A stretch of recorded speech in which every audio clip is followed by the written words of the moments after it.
Culture کچے اور پکے کے ڈاکو یہ ایک الگ سر درد ہے، لیکن اس کے ساتھ ساتھ جو سب سے بڑا مسئلہ امن امان کے لیے ہے وہ قبائلی لڑائیاں ہیں۔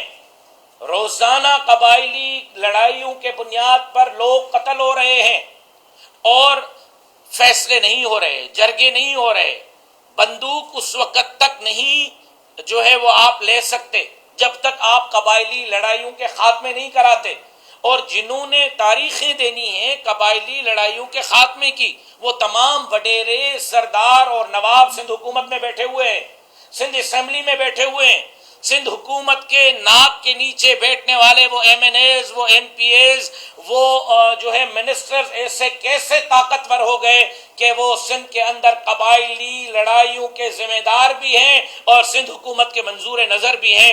ہم سمجھتے ہیں کہ یہ گٹھ جوڑ ہے تاکہ لوگوں کو بدامنی میں الجھایا جائے، قبائلی لڑائیوں میں الجھایا جائے، ذاتی مسائل میں الجھایا جائے کہ وہ صوبے کے مسائل کی طرف جو ہے توجہ مبذول نہ کر سکیں، ملکی مسائل پر نہ سوچ سکیں، اپنے سیاسی سمت کو تعین نہ کر سکیں۔ حکومت خود چاہتی ہے کہ لوگ اپنے مسائل میں الجھے ہوئے ہوں تاکہ ہماری کرپشن پر کسی کی نظر نہ ہو سکے۔ میں مطالبہ کرتا ہوں کہ سندھ کل وزیر داخلہ اتنا بے بس مجھے نظر آیا سکھر اور شکارپور میں کہ کہتا ہے کہ میں نے ریکویسٹ کی ہے۔ آپ کا سندھ جل رہا ہے اور آپ ریکویسٹ کر رہے ہیں، آپ کے لوگ مر رہے ہیں اور آپ ریکویسٹ کر رہے ہیں۔ 400 لوگ ایک ایک قبائلی لڑائی میں جو ہے وہ موت کا شکار بن چکے ہیں اور آپ ریکویسٹ کر رہے ہیں۔ آپ وزیر داخلہ ہو کر ریکویسٹ کریں گے تو پھر ہم کیا کریں گے؟